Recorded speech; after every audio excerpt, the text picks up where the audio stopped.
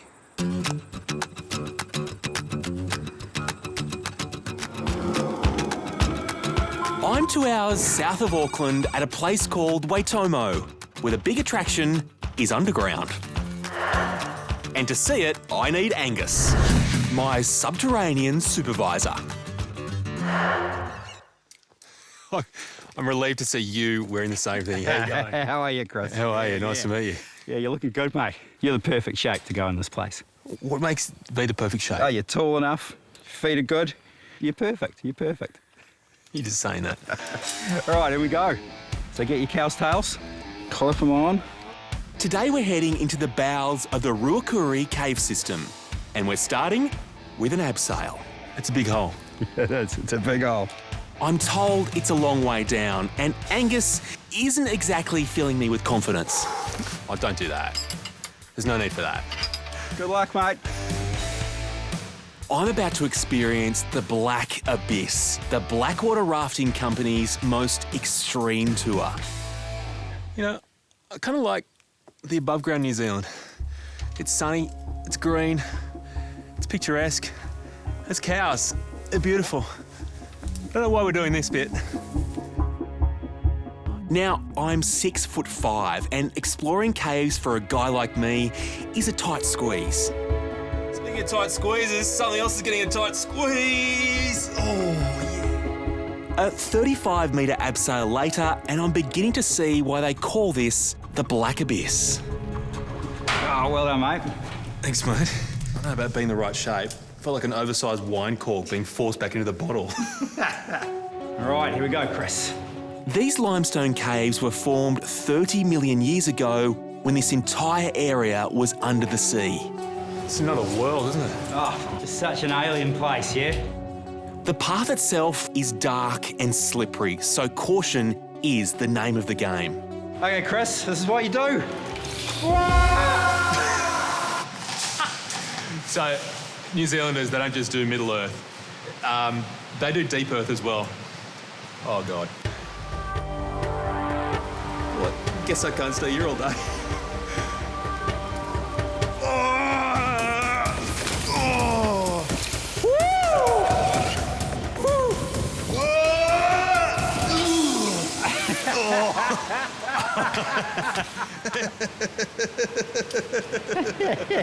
That's the way, mate. Oh! How was that? Yeah. So, abseiling, ziplining, what's next? We'll do a bit of cave jumping. Yeah. That was really fast. Okay, you ready to lift up? Yeah. Ready? Go for it.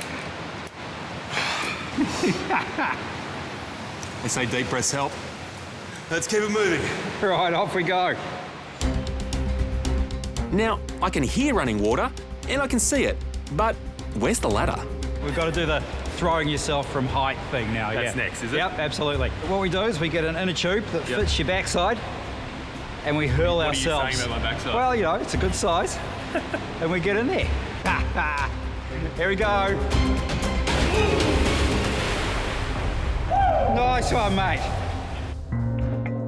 It's a long way down, but once you're there, you can start to relax and take in this amazing underworld environment. I'm amazed just how far this whole system seems to go on for. Yeah, it's huge. It's about 5 kilometres long.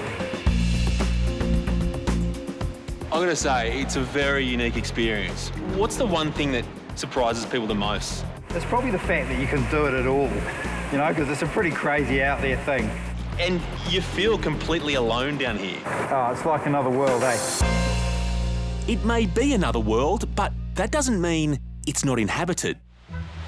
There is something incredibly magical about floating underneath what is essentially a galaxy of glowworms. But the funny thing is, they're not worms at all. They're actually fly larvae. So you could almost say you're looking at a maggot Milky Way, which kind of takes away some of the romanticism of it.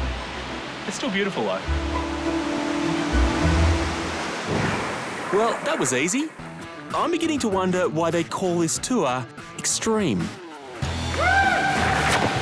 Ah, that's why. Time to do it without the floaties. It's a long trek and a little tight at times, but you definitely get to have fun.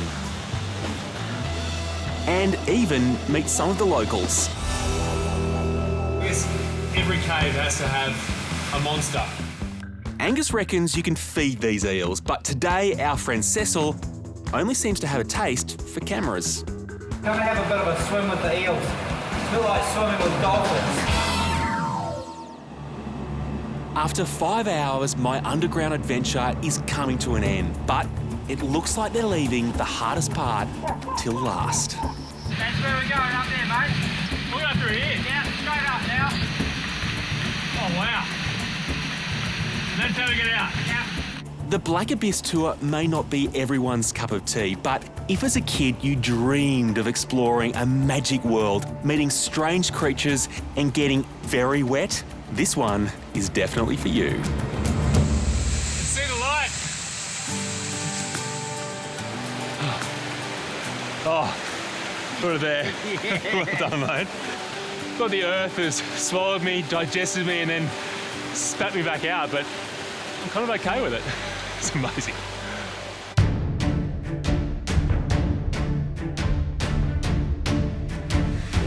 Sure, I've had a lot of fun, but now it's time to turn my back on action-packed distractions and focus on my mission to retrieve Amanda's precious ring. I'm bound for the breathtaking landscapes of the Waikato region and the Waitomo cave system.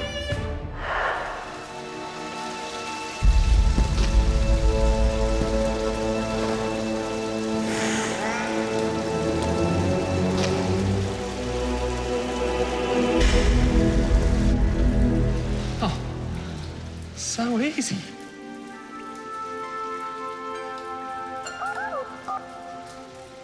Yeah, Amanda, it's me. I think I found it. It's gold, like an inscription on it. It's not it. Oh. Looks like I've got to keep on searching. Luckily, there's another place where I bet they know a lot about ring finding. The hometown of Bilbo Baggins. So next, I'm headed to Hobbiton. And while there aren't any hobbits, my guide Russell is the next best thing. Wow. Yeah, welcome to Hobbiton. Incredible.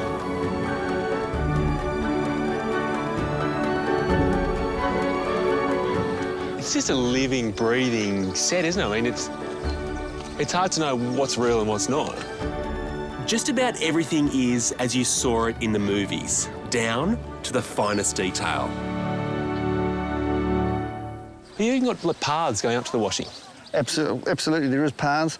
Just before filming, someone have a job of walking, hang washing out and bring it back down so that the path would get worn in. What, the plants are real? All the plants, everything is authentic right throughout the whole set except one thing. One thing. I'll let you try and find it and pick it. It's a challenge for you. The town is enchanting, but when you take a look at the surrounding countryside, you can understand why they chose to film here. Wow, what a view now. Yeah, well, that's what people come for, to see, and what Peter Jackson and the location scouts saw on the property, and then obviously they added to it and created what you see there below us. Everything's been brought in as authentic, except that one thing, which I don't think you've picked yet. You're actually standing very close to it. That's not fake. That is our artificial oak tree. It's actually made out of steel and silicon. Are you serious? And it's foam around the steel. Then they took moulds of a real oak tree. The same black silicon is around the windscreen of your car. 10 days out from filming, they weren't happy with the colour. So So they lowered people on the crane to paint all the leaves and change the colour slightly. So it's a fake oak tree that had its leaves changed in colour? Correct. Amazing. So anything's possible here? One word we've learnt not to say around here is never. About that.